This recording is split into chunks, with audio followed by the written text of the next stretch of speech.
आज मैं आप लोगों को एक बहुत ही इम्पोर्टेंट टॉपिक पर कुछ बात करने जा रहा हूँ और वह जिसमें आप लोगों को सबसे ज़्यादा डर लगता है। कोई भी, चाहे वह नए वकील हों, चाहे वह थोड़े पुराने भी हो गए हों, लेकिन जिस चीज़ से उन्हें सबसे ज़्यादा डर लगता है वह है आर्गुमेंट। एक तो ड्राफ्टिंग तो है ही, लेकिन ड्राफ्टिंग में जज को फेस नहीं करना पड़ता है और आर्गुमेंट में आपको जज को फेस करना पड़ता है। इसीलिए यहाँ पर सबसे ज़्यादा डर लगता है।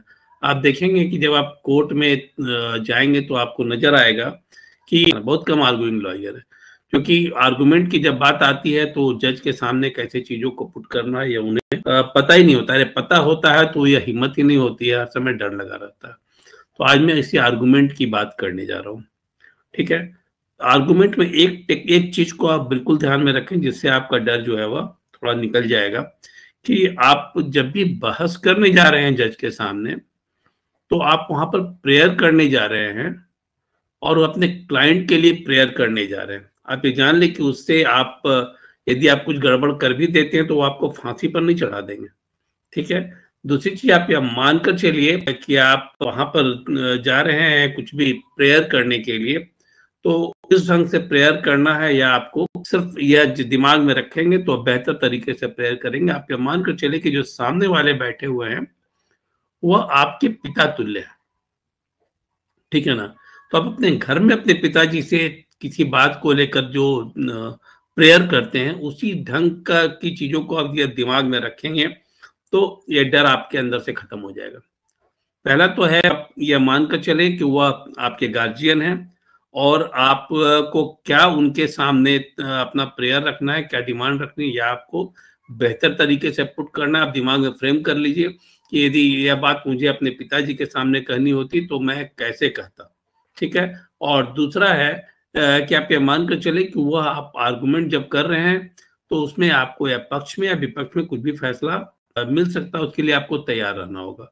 और यह भी को पता होना चाहिए कि वो कोई फांसी पर नहीं चढ़ा देंगे, तो डरने की आवश्यकता नहीं है। तो ये सबसे पहले इस डर को दिमाग से निकाल दीजिए, ये बातों को दिमाग में से हटा दीजिए। और तीसरी बात यह है कि आप जब किसी चीज को कहने जा रहे हैं, जैसे घर में ही आप किसी बात को कहते हैं, तो क्या ऐसा होता है कि आप हर बात को आप मनवा ही लेते हैं? तो हाँ और ना दोनों सुनने को तैयार रहना चाहिए। ठीक है, हाँ और ना दोनों सुनने को आपको तैयार रहना चाहिए कि हम हर केस आप जीते या कोई जरूरी नहीं है। जैसे मैदान में खेलने के लिए जाते हैं तो आप हर गेम जीते, ये कोई जरूरी है क्या? ये कोई जरूरी नहीं है। उसी ढंग से आप हर बार जीते ही केस को, ये कोई जरूरी नहीं है। तो इस बात को आपको दिमाग में रख कर चलना होगा कि दोनों में से कुछ भी डिसीजन आ सकता है। तो आपके दिमाग से यह डर जो है वह खत्म हो जाएगा। तो डर को निकालने की बात है। अब मैं आता हूँ आर्गुमेंट पर। आर्गुमेंट के कुछ टेक्निक होते हैं और वो टेक्निक आपको न तो सीआरपीसी में मिलेगा, ना तो आपको आईपीसी में मिलेगा, और नहीं आपको एविडेंस एक्ट में कहीं पर भी नहीं मिलेगा। तो फिर सीखेंगे कैसे आर्गुमेंट? सीखेंगे कैसे? हर वकील का अपना तरीका होता है, तो आर्गुमेंट का कुछ टेक्निक वो अपना डेवलप करते हैं। तो जो मैंने डेवलप किया है और जिसमें मुझे लगातार सफलता भी मिलती रही है, मैं उस टेक्निक को आपके सामने आपके साथ शेयर करने जा रहा हूँ। आर्गुमेंट का प्रावधान जो है वो सीआरपीसी के 314 में, सेक्शन 314। ठीक है, सेक्शन 314 को आप पलटेंगे, लेकिन वहां पर सिर्फ 2 पैरा दिया हुआ है।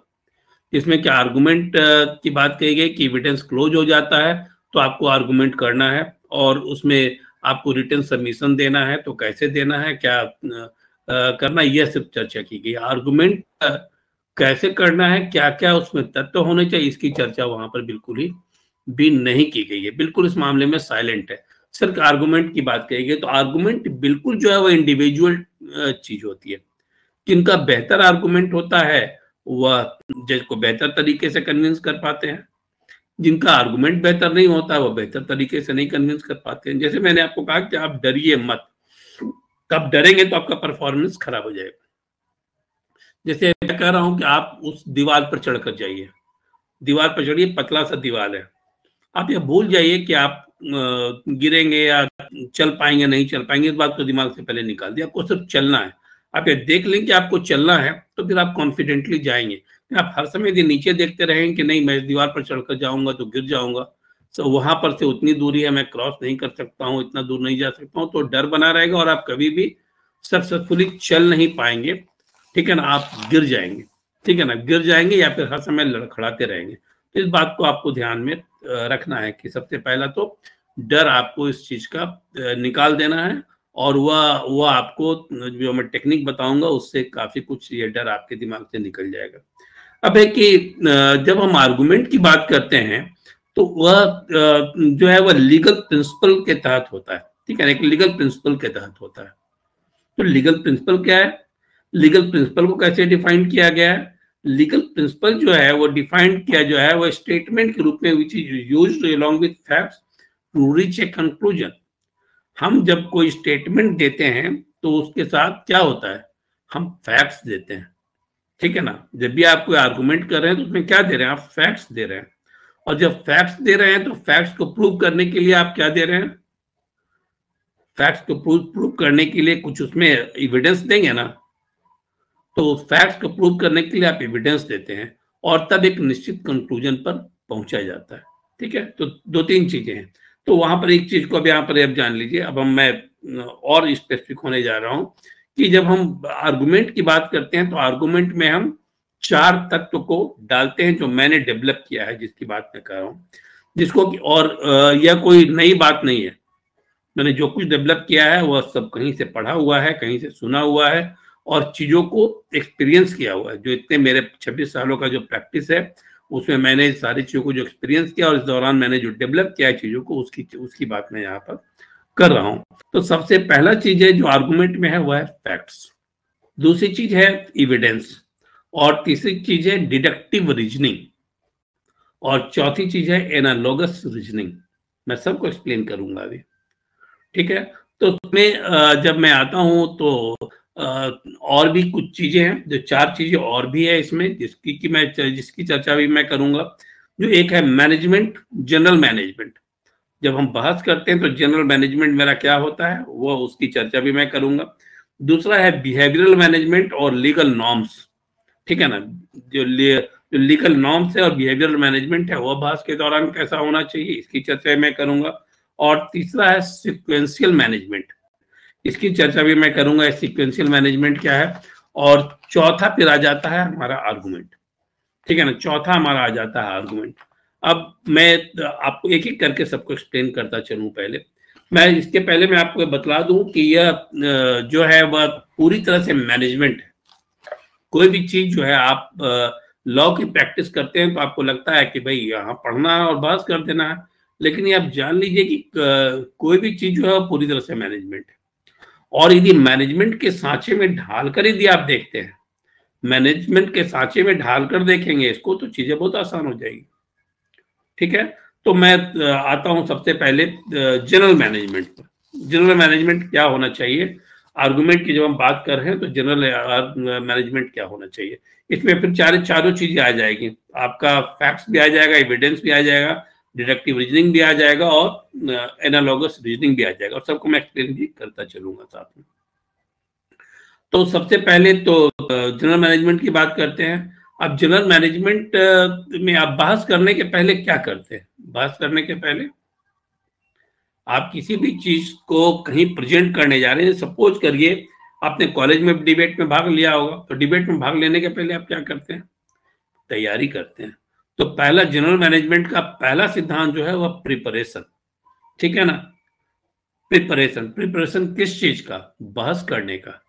तो मैंने आप लोगों को बताया था कि जो आप प्रिपरेशन करते हैं वह नोट ऑफ आर्गुमेंट आपको तैयार करना होता है, नोट ऑफ आर्गुमेंट तैयार करना होता है। नोट ऑफ आर्गुमेंट की चर्चा भी मैं करूंगा तो नेक्स्ट क्लास में, पहले मैं इन सारी चीजों को एक्सप्लेन कर दूं। तो नोट ऑफ आर्गुमेंट तैयार करना होता है। नोट ऑफ आर्गुमेंट को बहुत डिटेल में मैं समझाऊंगा, नोट ऑफ आर्गुमेंट कैसे तैयार करना है। और नोट ऑफ आर्गुमेंट जो तैयार करना होता है वह फिर एक मेमोरेंडा ऑफ जो आर्गुमेंट होता है वह रिटन में आपको तैयार करना होता है, जो आप कोर्ट को भी दे सकते हैं। ठीक है ना, कोर्ट को भी दे सकते हैं। यदि कोर्ट को आप दे देते हैं मेमोरेंडा ऑफ अपना आर्गुमेंट, तो समझिए कि आपका काम बहुत आसान हो जाता है। जो आप बहस कर रहे हैं वो उनके सामने, ठीक है ना, जो बहस कर रहे हैं उनके सामने है, और उसमें सारा चीज मेंशन किया हुआ है, पैरा भी मेंशन किया हुआ, पेज नंबर भी मेंशन किया हुआ है। ठीक है, तो पैरा और पेज नंबर सब मेंशन किया हुआ है, तो ऐसी स्थिति में आपकी ड्राफ्टिंग उनके सामने है, मेमोरेंडा ऑफ ड्राफ्टिंग उनके सामने है और आप बहस कर रहे हैं, तो वह पलट उसको देखेंगे किस पेज में, पलट कर वह सीधे उस पेज पर आ जाएंगे। क्योंकि आपको मैं बता दूं कि मैं कोर्ट में, हाई कोर्ट में, तो जब मैं लगातार बहस करता हूं तो मैं देखता हूं कि बहुत सारे वकील को यहाँ पर दिक्कत आती है, और वह दिक्कत आने के चलते जज को दिक्कत आती है। कभी कभी तो ऐसा होता है कि जज गुस्से में फाइल को फेंक देते हैं कि आपने पूरा सीक्वेंस नहीं बनाया हुआ है, और जब सीक्वेंस ही नहीं बनाया, आपने प्रिपरेशन ही नहीं किया पूरी तरीके से, आप बोल कुछ रहे हैं, यहाँ पर नजर कुछ और आ रहा है, तो आप जो बोले वो आपकी ड्राफ्टिंग में हो, वो आपके ब्रीफ में हो, इस बात को आपको ध्यान में रखना है। ठीक है, इस बात को ध्यान में रखना है। और जब आप मेमोरेंडा ऑफ आर्गुमेंट तैयार कर देते हैं तो वो सारा चीज उनके सामने एक मिरर की तरह होता है, जिससे उनको मेहनत कम से कम करना पड़ता है। यदि उनको मेहनत कम से कम करना पड़े आपकी उस चीजों में, तो उनको इरिटेशन कम होगा। क्योंकि आपको ही पता है कि जज के पास समय की बहुत कमी होती है, जज के पास जो है वह समय की बहुत कमी होती है। आप तो एक केस पर बहस कर रहे हैं और जज महोदय 100 केस उनको सुनना है, तो निश्चित रूप से उनके पास क्या है, समय की कमी है उनके पास। लेकिन आपका तो एक ही केस है, आपको तो आप तैयार कर वहां जाते हैं तो निश्चित रूप से बेहतर रिस्पॉन्स आपको मिलेगा, उनको इरिटेशन थोड़ा कम होगा, उनको समझने में आसानी होगी, और जब समझने में आसानी होगी तो आप समझ लीजिए कि आपका काम कितना आसान होगा। तो एक प्रिपरेशन है। अब प्रिपरेशन में क्या क्या आपको करना है, तो मैंने एक नोट ऑफ आर्गुमेंट की आपको बात कही, और note of argument factual sequence जो है वो आपको सबसे पहले रेडी कर लेना है। फैक्चुअल सीक्वेंस जो है वो आपको सबसे पहले रेडी कर लेना है। कौन कौन चीजें किस किस समय में घटित हुई, आप डेट ऑफ इवेंट्स यदि बनाते हैं तो यह बहुत आसान हो जाएगा आपके लिए। ठीक है ना, इस डेट को यह हुआ, इस डेट को यह हुआ, इस डेट को यह हुआ, और इस डेट को यह हुआ। तो आप प्रिपरेशन में सबसे पहले क्या करें, डेट ऑफ आर्गुमेंट को बनाएं। क्योंकि आप जब वहां बहस करने जाएंगे तो आपके सामने सारा डेट और सारा सीक्वेंस क्लियर होगा। ठीक है ना, सारा सीक्वेंस क्लियर होगा। बहुत बार मैं देखता हूं कि हमारे जो अपोनेंट लॉयर है, या फिर बहुत सारे ऐसे लॉयर हैं जिनको सीक्वेंस क्लियर नहीं होता है और वो पढ़कर नहीं आए होते हैं, तो ऐसी स्थिति में उनको जज के सामने थोड़ी शर्मिंदगी उठानी पड़ती है और डांट भी खानी पड़ती है, और उनको रिलीफ भी नहीं मिल पाता है। तब ऐसी स्थिति में आपको क्या करना है, प्रिपरेशन के लिए आपको फैक्चुअल सीक्वेंस जो है वो रेडी करना है, फैक्चुअल सीक्वेंस जो रेडी करना है।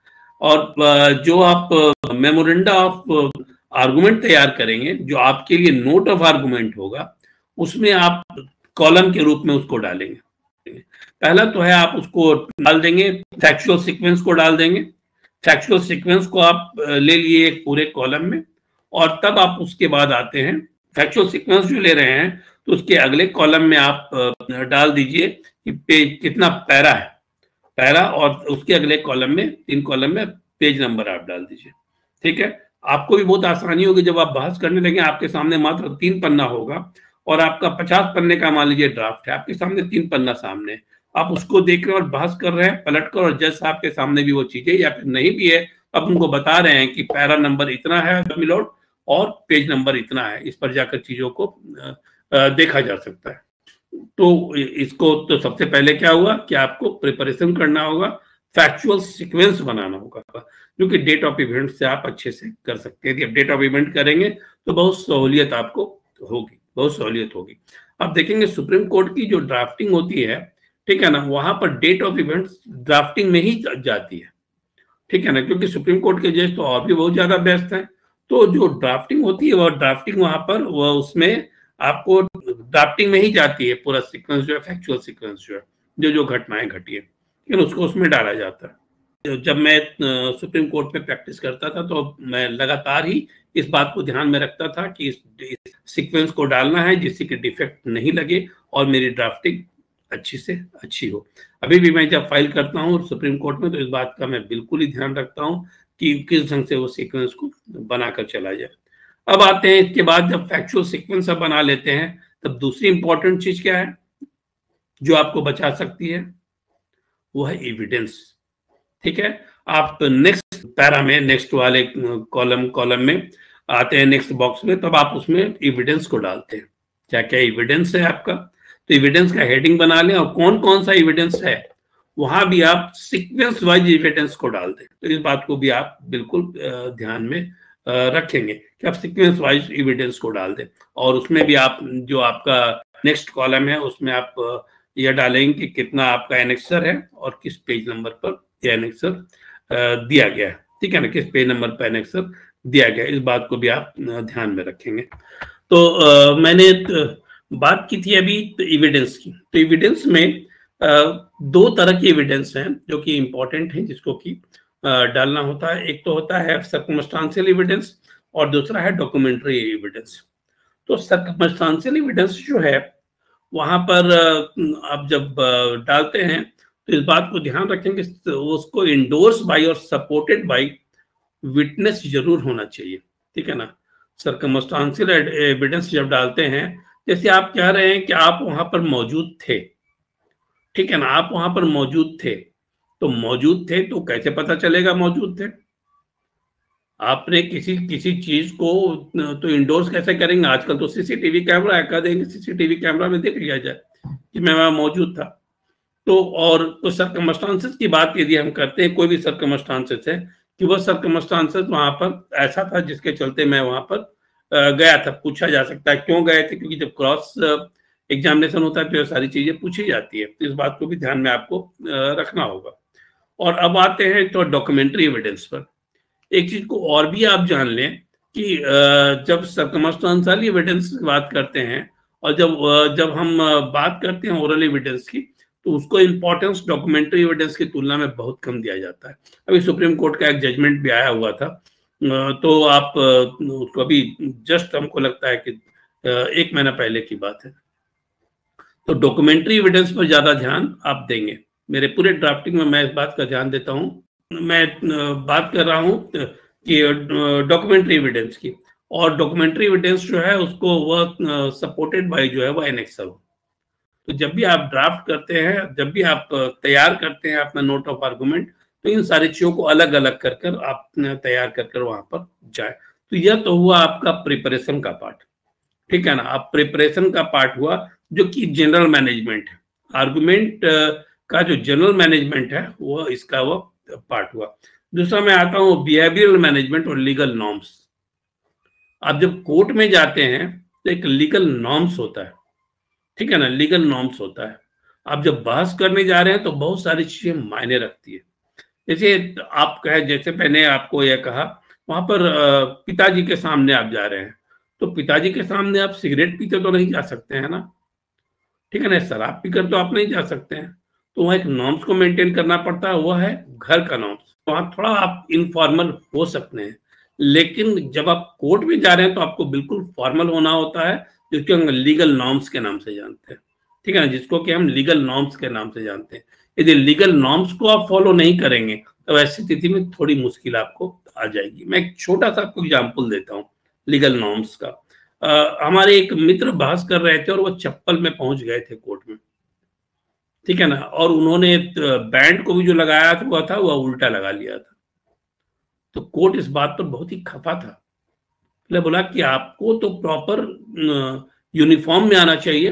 कोर्ट में जब आप बहस करने के लिए आ रहे हैं, तो आप बहस नहीं कर रहे हैं तब तो कोई दिक्कत नहीं है, जब आप बहस कर रहे हैं तो आपको प्रॉपर यूनिफॉर्म में आना चाहिए। लीगल नॉर्म से एक पार्ट है, ठीक है ना, एक पार्ट है आपका जो कि आपको ध्यान में रखना होगा, ठीक है ना। वह जो है इंपॉर्टेंट पार्ट है, अदरवाइज आप किसी भी ढंग से चले जाएंगे तो ये दिक्कत आ सकती है, वहां पर दिक्कत आ सकती है, ठीक है।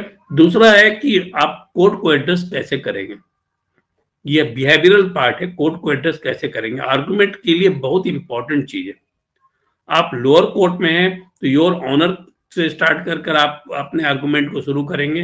हाई कोर्ट और सुप्रीम कोर्ट में है तो मिलोड से आप शुरू करेंगे चीजों को। इस बात को आपको बिल्कुल ध्यान में रखना है। अभी सुप्रीम कोर्ट ने एक काफी जोरदार कमेंट किया था एक लॉयर के ऊपर, जो उनको योर ऑनर कर एड्रेस कर रहा था। इसमें काफी वो गुस्सा हुए थे और पेपर में भी वो चीज आ गया था, जिसमें उन्होंने कहा था कि आप जिस ढंग से हम लोगों को संबोधित कर रहे हैं उससे लगता है कि आप किसी ट्रिब्यूनल के जो प्रिजाइडिंग ऑफिसर है उनको संबोधित कर रहे हैं या फिर लोअर कोर्ट के किसी जज को आप संबोधित कर रहे हैं। आप इस बात को ध्यान में रखें कि आप सुप्रीम कोर्ट में, इसी ढंग से हाई कोर्ट भी इस बात पर रिएक्ट करता है। तो आप इस बात को ध्यान में रखें कि यदि आप ट्रिब्यूनल में जा रहे हैं, और उन्होंने बहुत स्पष्ट तौर पर एक लीगल नॉर्म्स की बात भी उन्होंने कही, जिसमें कहा, उन्होंने कहा कि आप ट्रिब्यूनल में जाते हैं, आप लोअर कोर्ट में जाते हैं, डिस्ट्रिक्ट कोर्ट में जाते हैं, तो वहां पर आप योर ऑनर कर संबोधित करिए, लेकिन जब आप हाई कोर्ट और सुप्रीम कोर्ट में प्रैक्टिस करते हैं तो जो यहाँ का डिकोरम है, जो नॉर्म्स है, वो मिलोड कर संबोधित करना आपको, आपके लिए आवश्यक है। इस बात को ध्यान में रखें। अब सोचिए कितने सीरियस नोट पर उन्होंने उस चीज को लिया था, और उन्होंने उस दिन उस बात को सुना भी नहीं। कितने सीरियस नोट पर लिया और उस दिन उस बात को सुना भी नहीं सुप्रीम कोर्ट के पूरे जजों ने। तो आप समझ सकते हैं कि लीगल नॉर्म्स का कितना ज्यादा महत्व है आप जब आर्गुमेंट करने जाते हैं। इसके अलावा फिर आपको जब एड्रेस कर रहे हैं, और तो एड्रेस करने के दौरान इस बात को भी ध्यान में रखें, कोई भी बात बोलने के पहले परमिशन जरूर ले लें। ठीक है, कोई बात बोलने के पहले परमिशन जरूर ले लें, और बिल्कुल पोलाइट और फर्म रहें। आप देखेंगे कि बहुत बार क्लाइंट को सुनाने के लिए जो वकील होते हैं वो चिल्लाने लगते हैं, क्लाइंट को सुनाने के लिए वकील चिल्लाने लगते हैं, और कुछ कभी इंग्लिश में कुछ बोलने लगेंगे, कभी कुछ बोलने लगेंगे, क्योंकि उनको पता है क्लाइंट पीछे बैठा हुआ है। लेकिन आपको यह देखना है कि आपको क्लाइंट को इम्प्रेस करने से ज्यादा जज को इम्प्रेस करना है। जब जज को इम्प्रेस करते हैं तो रिजल्ट आता है आपके सामने ना। आप क्लाइंट को इम्प्रेस करते रह जाइए और जज आपसे इम्प्रेस ना हो तो रिजल्ट आएगा क्या? तो ऐसी स्थिति में रिजल्ट आने में आपको मुश्किल आएगी। तो आप इस बात को भी ध्यान में रखें, पोलाइट रहे लेकिन फर्म रहे। मेरे पोलाइटनेस का मतलब यह नहीं है कि आप, यदि आप जज साहब आपको कोई क्वेरी करे तो आप उलटकर आप दूसरे तरफ चले जाए कि नहीं मिलोड गलती हो गई, यहाँ नहीं यह है। आप जिस पॉइंट पर तैयार कर गए वहां पर आप बिल्कुल फर्म रहे कि यहाँ पर यह है, क्योंकि कभी कभी कंफ्यूज कराने के लिए भी क्वेश्चन पूछे जाते हैं, कंफ्यूज कराने के लिए भी क्वेश्चन पूछे जाते हैं। तो इस बात को भी आपको ध्यान में रखना है कि आपको कंफ्यूज नहीं होना है, आपको कंफ्यूज नहीं होना है, इस बात का भी आपको ध्यान रखना है। पोलाइट रहिए लेकिन फर्म रहिए अपने पॉइंट पर, ठीक है ना। आपने जो आप तैयार कर गए तो आप उसमें कॉन्फिडेंट रहिए, ठीक है ना, वहां पर आप बिल्कुल कॉन्फिडेंट रहिए। फिर आप जब बहस करते हैं तो इस बात को ध्यान में रखिए कि आप बहुत ही केयरफुली सुनिए अपोजिट लॉयर को, ठीक है ना। आप अपोजिट लॉयर को बीच में आप टोका टाकी मत करिए, आप बहुत ही केयरफुली सुनिए उनकी बात को, और सुनने के बाद जब आपको बोलने की बारी आए आपकी, तो आप जज साहब से परमिशन लें और परमिशन लेकर अपनी बात को स्टार्ट करें। ये लीगल नॉर्म्स का पार्ट है। यदि आप बीच में टोकना शुरू करते हैं तो शायद जज साहब आपको टोक दे, या बीच में टोका टाके नहीं करिए, आपको भी मौका दिया जाएगा। ये कोई टीवी शो तो है नहीं कि बीच में चिल्लाने लगे, तो है नहीं, ये कोर्ट है, और कोर्ट का एक लीगल नॉर्म्स है, उस लीगल नॉर्म्स को आपको फॉलो करना होता है। और आप जब भी अपना आर्गुमेंट स्टार्ट करिए तो आप जज साहब से परमिशन जरूर ले लीजिए, ठीक है ना, कि मिलोड में आई स्टार्ट माई आर्गुमेंट कहकर, या महोदय क्या मैं अपना आर्गुमेंट स्टार्ट करूं कहकर परमिशन जरूर ले लें, क्योंकि सारी चीजें हैं जो छोटी छोटी चीजें जो कि आर्गुमेंट में बहुत ज्यादा मायने रखती हैं। अब आप आ जाइए, जब आप फिनिश कर रहे हैं तो आप थैंक यू बोलकर अपनी बात को खत्म करें कि मिलोड थैंक यू, आपने मुझे पूरा बोलने का मौका दिया, पूरा बहस करने का मौका दिया। अब आइए आप सीक्वेंशियल मैनेजमेंट पर, that is a substantial part of the argument. अभी तो मैं आपको जनरल मैनेजमेंट और आपको बिहेवियरल मैनेजमेंट लीगल नॉर्म्स की बात मैं कर रहा था। अब हम आते हैं सीक्वेंशियल मैनेजमेंट पर, ठीक है ना, सीक्वेंशियल मैनेजमेंट पर, जो मैं कोर्ट में जिस ढंग से पेश आता हूं, मैं जिस ढंग से कोर्ट में पेश आता हूं, जो मेरी तैयारी होती है। तो सबसे पहले आप स्टार्ट करिए, मैंने आपको कहा कि आप परमिशन लीजिए, परमिशन लेके स्टार्ट करिए, और फिर आप बताइए कि मिलोड मेरे ऊपर यह एलिगेशन है, ठीक है ना, या फिर आप कन्विक्ट हैं तो आई एम कन्विक्ट। और जब अपील की जब बात होती है तब वहां पर कन्विक्ट की बात आती है, लेकिन जब आप बेल की बात आती है और तब वहां पर आप कहेंगे मेरे ऊपर यह एलिगेशन है, या फिर आप कहेंगे I am victim of this case, या मेरा यह कंप्लेन है। तो यहाँ पर आप जो कंप्लेन है या फिर जो एलिगेशन आपके ऊपर है, सबसे पहले आप उसकी चर्चा करेंगे, ठीक है ना, सबसे पहले आप उसकी चर्चा करेंगे। यदि एफआईआर हुआ है और आपने बेल के लिए मूव किया है, या क्वेश्चनिंग के लिए मूव किया है, या फिर आपने क्रिमिनल रिट फाइल किया है, तो आप उसके बाद बताएंगे किस सेक्शन के तहत आपके ऊपर क्या क्या और एलिगेशन लगाए गए हैं और आप किस थाने का है या किस डिस्ट्रिक्ट का है, इस चीज को आप सबसे पहले बताएंगे। ठीक है, तो वहां पर आप कैजुअली इसको नहीं लेंगे, ये बहुत ही इंपॉर्टेंट है, क्योंकि जज साहब को यह नहीं पता है, आप जब बताएंगे तभी वो पता, तभी वो पेज को भी पलटेंगे ना, वो आप लाइन बाय लाइन तो पढ़ने नहीं जा रहे हैं। तो सबसे पहले पूछेंगे आपसे, आपका एलिगेशन, यदि आप नहीं बोलेंगे तो पहला क्वेश्चन उनका होगा आप एलिगेशन बताइए क्या है। ठीक है ना, किस थाने का है या केस है। तो इन सारी चीजों के लिए आप पहले से तैयार रहें और आप इन सारी चीजों को पहले से बता दें। अब उसके बाद दूसरा पार्ट आता है कि जब आप ये बता दिए, ठीक है ना, या फिर कंप्लेन केस की जब मैं बात करता हूँ, जब कंप्लेन केस में बता दिए कि I am victim of this case और मेरे साथ ऐसा ऐसा हुआ है। ठीक है, अब दूसरा पार्ट पर आइए कि प्रेयर क्या है आपका। यहाँ मैं बेल की बात कर रहा हूँ, मैं रिट की बात कर रहा हूँ, ठीक है, मैं क्वेश्चन की बात कर रहा हूँ। तो प्रेयर आप बताइए कि आपको बेल चाहिए, ठीक है ना, प्रेयर में आप बताइए कि बेल चाहिए। लेकिन जब कंप्लेन केस की बात करते हैं, जब हम कंप्लेन केस कर रहे हैं डिस्ट्रिक्ट में, तो वहां पर आप बताएं कि योर ऑनर या फैक्ट यह है, ठीक है ना, मेरे साथ ये घटनाएं हुई हैं, ठीक है, वहां पर घटनाएं हुई हैं। और तब उसके बाद आप बोलिए कि मैं थाने में गया था लेकिन थाने के लोगों ने उस पर केस नहीं लिया, तो इसीलिए मैं यहाँ पर प्रेयर करता हूँ या प्रेयर करती हूँ कि मेरे केस को यहाँ पर रजिस्टर किया जाए। ये कंप्लेन केस में है। लेकिन जब मैं बेल की बात कर रहा हूँ तो मिलोड यह सेक्शन में के ऊपर मेरे ऊपर लगाया गया है, मुझे मैं इनोसेंट हूँ, मुझे बेल दिया जाए, प्रेयर से स्टार्ट होगा। ठीक है ना, जब आप आते हैं तो एलिगेशन के बाद आप प्रेयर से स्टार्ट होगा। या फिर जब आप क्वेश्चन में जाते हैं तो यह बोलिए कि क्वेश्चन के लिए मैं यहाँ पर आया हूँ कि इसको क्वेश्चन किया जाए, ऑर्डर को सेट असाइड किया जाए यदि नीचे कोई ऑर्डर है तो। और रिट पिटिशन में भी जाते हैं तो आप क्वेश्चन की बात करते हैं तो उस चीज को क्वेश्चन करने की बात करिए। और तब आप आते हैं फैक्ट्स पर। कंप्लेन केस में पहले फैक्ट्स है, लेकिन जब आप यहाँ पर हैं, रिट में हैं या फिर आप बेल में हैं तो, और या क्वेश्चन में है 482 के तहत क्वेश्चन में है या फिर क्रिमिनल रिवीजन में है, तब आप इस बात को वहां पर कहेंगे कि फैक्ट्स क्या क्या है। ठीक है ना, फैक्ट्स क्या क्या है, तो फैक्ट्स की चर्चा करेंगे।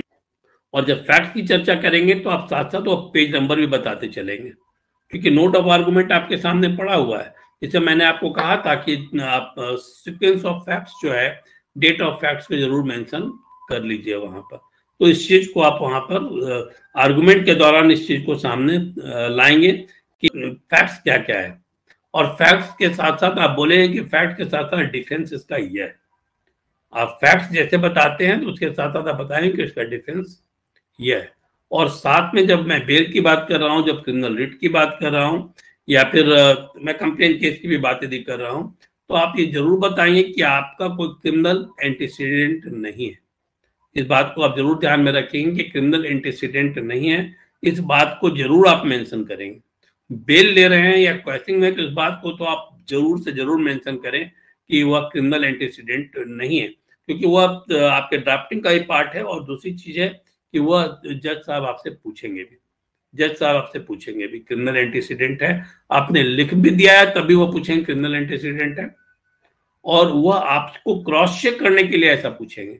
आप यदि तैयार है पूरी तरह से तो आप अपना बताएंगे चीजों को। और मैंने पहले भी आपको बात कहा था कि आप आर्गुमेंट के क्रम में और ड्राफ्टिंग में दोनों चीजों में झूठ का इस्तेमाल कभी मत करिएगा। यदि आपकी झूठ पकड़ी गई तो आप ये जान लीजिए कि आपका केस खराब हो जाएगा। झूठ यदि पकड़ी गई तो आपका केस खराब हो जाएगा। मैं अपने झारखंड हाईकोर्ट के एक लॉयर की बात कर रहा हूँ, नाम मैं नहीं बताना चाहूंगा। उस केस में चूंकि मैं भी एक पार्टी था, तो एक लॉयर ने अपना रिटर्न सबमिशन दिया वहां, मेरा बहस हो चुका था और रिटर्न सबमिशन दिया। जैसे ही उन्होंने उसको देखा और उस लॉयर को देखा, उन्होंने उसे हटा दिया और बोला कि आपका रिटर्न सबमिशन जो है खाली फ्रॉड है, आप हर बार खाली गलत गलत चीजों को भर कर ले आते, मैं नहीं सुनूंगा। बाद में हालांकि यह नहीं है कि नहीं सुने, ऐसा उनको अधिकार तो नहीं है, क्योंकि हमारा अधिकार है सुनाना, तो हम तो सुनाएंगे। लेकिन क्या ओपिनियन बनता है, अब मान लीजिए वह सुन भी लेते हैं आपकी बात, तो उनके दिमाग में तो वो ओपिनियन है। किसी एक केस में उस वकील ने गड़बड़ी की होगी, ठीक है ना, किसी एक केस तो वकील ने गड़बड़ी की होगी, उसके चलते पूरा रिपोर्टेशन खराब हो गया। और उसी जज की मैं बात करूं कि वहां पर मैं उसके पहले भी लगातार वहां पर मैं जब बहस करता था, तो एक केस में क्या हुआ कि एक डकैती का केस था, जहां पर लगातार 2 थाने में अलग अलग यह केस था। तो मैंने वहां पर मैं बहस कर रहा था, तो चार्ज हुआ कि नहीं उन्होंने मुझसे पूछा। तो मुझे बड़ा, एक मिनट मैं पूछ कर बताता हूँ, मुझे अभी पता नहीं है। तो मैंने अपने मुंशी से पूछा कि क्या चार्ज हुआ है। तो मुंशी ने कहा कि चार्ज हो गया है। तो मैंने कहा जैसा वो चार्ज हो गया है, तो उनको पता था कि मैं गलत बयानी नहीं करता हूं, तो उन्होंने उसको, मेरे आर्गुमेंट को सुना, तो उन्होंने बेल भी दे दिया। दूसरे दिन में उसी आदमी का दूसरे थाने का एक और बेल लगा हुआ था। मैं, और जब मैं इसको बेल जब ग्रांट हो गया, जब मैं बाहर आया, तो मुंशी ने कहा कि हम लोग बेवकूफ बनाकर बेल ले लिए, ठीक है ना, उसका चार्ज तो हुआ ही नहीं है। तो जब दूसरे दिन में जब बहस करने के लिए गया, तो मैंने पहला चीज जज साहब को बोला कि मिलोड, मेरे से एक गलती हो गई है, आई डिड ए फॉल्ट और अदर इट्स कॉल्ड ब्लंडर। तो बोले क्या हुआ? बोले कि कल आप, मैं आज जो केस लगा हुआ उसी का कल एक केस दूसरे थाने का लगा हुआ था, जिसमें आपने पूछा था कि उसमें चार्ज हो गया है क्या, चार्ज फ्रेम हो गया है, और मैंने कह दिया था चार्ज फ्रेम हो गया है मिलोड। यह बात मेरे मुंशी ने मुझे बताई थी, मुझे बाद में बाहर में पता चला कि चार्ज फ्रेम नहीं हुआ है। तो मिलोड उसमें चार्ज फ्रेम नहीं हुआ है, और मैं गलत बोलकर कोई भी बेल नहीं लेना चाहता हूँ। तो जज साहब हंसने लगे, उन्होंने कहा कि मैंने बेल दे दिया है, और आपका बहस अच्छा था, ठीक है। तो इसमें बोले कि इसमें चार्ज हुआ है क्या? बोले मिलोड, मुझे नहीं पता है चार्ज हुआ है कि नहीं हुआ है, ये मैंने नेट से पूरा निकाला है, जिसमें कि यह दिखा रहा है, जिससे लगता है कि चार्ज हुआ है, कॉपी आपके सामने। तो उसमें भी उन्होंने हंसकर बेल मुझे दे दिया, बहस हुआ, बेल दे दिया। तो आप यदि अपना ओपिनियन अच्छा बनाते हैं, कि ईमानदार लॉयर का ओपिनियन बनाते हैं, तो आप यह जान लीजिए कि आपको फायदा उसका मिलेगा। लेकिन आपका ओपिनियन यदि गड़बड़ हो गया, अब शुरू में ही गड़बड़ हो गया, तो जान लीजिए कि अंत तक गड़बड़ रहेगा। और जज साहब लोग भूलते नहीं है, उनकी मेमोरी बड़ी तगड़ी होती है, इस बात को भी आप ध्यान में रखेंगे। आप यदि सोचे कि आप उनको बरगला कर निकल गए हैं, तो आप ये गड़बड़ी मत करिएगा, जो भी गड़बड़ी हो वो आप बता भी दीजिएगा उनको, ठीक है ना, जैसे जो जो काम मैं करता रहा हूँ। अब एक आप प्रेयर पर आइए, ठीक है, लास्ट में आप प्रेयर पर आइए और बताइए कि ये मेरा प्रेयर है, ठीक है। अब हम आते हैं आर्गुमेंट के सबसे इंपॉर्टेंट पार्ट पर, डिडक्टिव रीजनिंग और एनालॉगस रीजनिंग पर, ठीक है। अभी तक मैंने साइटेशन की बात नहीं कही है, अभी तक मैंने साइटेशन की बात नहीं कही है। तो डिडक्टिव रीजनिंग क्या लगाते हैं? आप बोलेगा सर या तो आप लॉजिक पढ़ा रहे हैं। एक चीज आप ध्यान रखिए, जब आप आर्गुमेंट करते हैं तो आपको सारे चीजों को इस्तेमाल करना होता है, आपको सारे चीजों को आपको इस्तेमाल करना होता है, चाहे वह हिस्ट्री का ज्ञान हो, चाहे ज्योग्राफी का ज्ञान हो, चाहे वह लॉजिक का ज्ञान हो।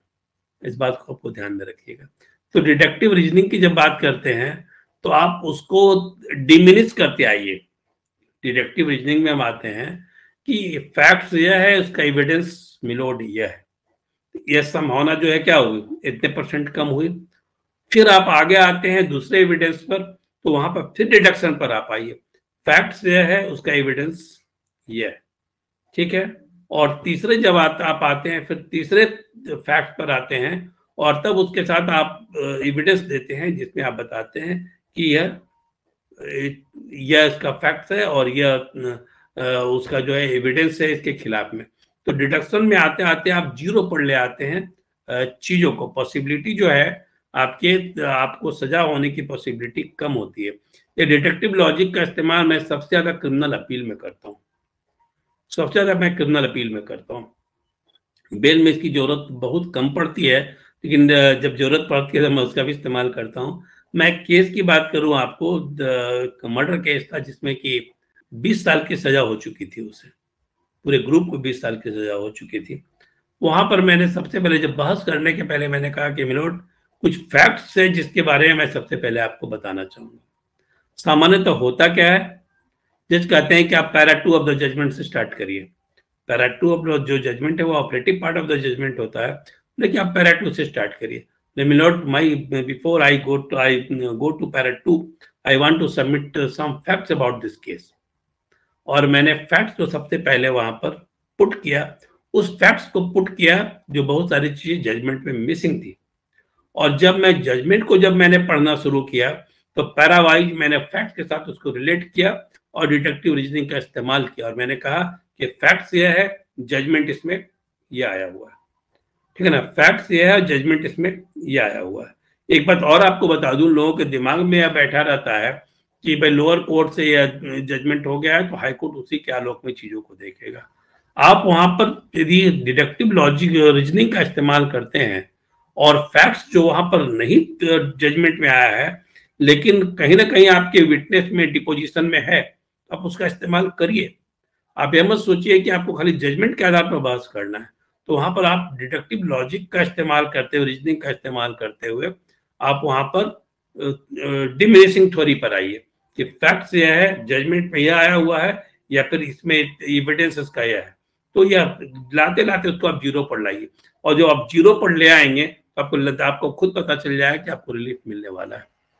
ठीक है ना, आपको खुद पता चल जाएगा कि आपको रिलीफ मिलने वाला है। लेकिन अब दूसरी चीज जो आती है एनालॉगस रीजनिंग की हम बात करते हैं। हम जब डिडक्टिव रीजनिंग की बात कर रहे हैं तो कभी कभी ऐसा आप देखें कि ला रहे हैं दोनों को लेकिन दोनों क्लैश कर रहा है, जाकर दोनों कहीं पर क्लैश कर रहा है।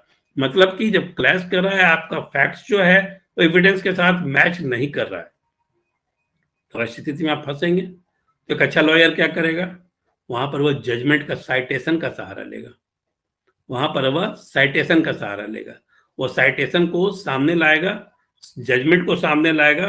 क्योंकि जहां पर थोड़ा सा थ्रेड बेयर डिफरेंसेस हो वहां पर क्या काम आता है, जजमेंट काम आता है। तो आप सुप्रीम कोर्ट के जजमेंट को वहां पर तो साइट करें और साइट करने के बाद आप बताएं कि इसमें यह सिचुएशन था। ठीक है ना, छोटा छोटा डिफरेंस जो है वो मायने रखता है और वो सुप्रीम कोर्ट के जजमेंट में आपको मिल जाता है। फिर मिलते हैं। थैंक यू, नमस्ते।